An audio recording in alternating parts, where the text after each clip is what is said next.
அம்மா பார்வதா தேவி ஐயா பகவானே நீங்க படியில போய் இந்த பார்வதா தேவி பார்க்க வேண்டும் என்று சொன்ன போது அந்த வார்த்தை காதில் கேட்டு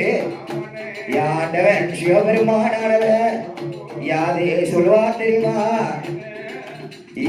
அம்மா அம்மா பார்வதி யாண்டவனின் வார்த்தையே ஒரு நாடு தனமணி நான் படியலக்க போகும் இந்த கண்ண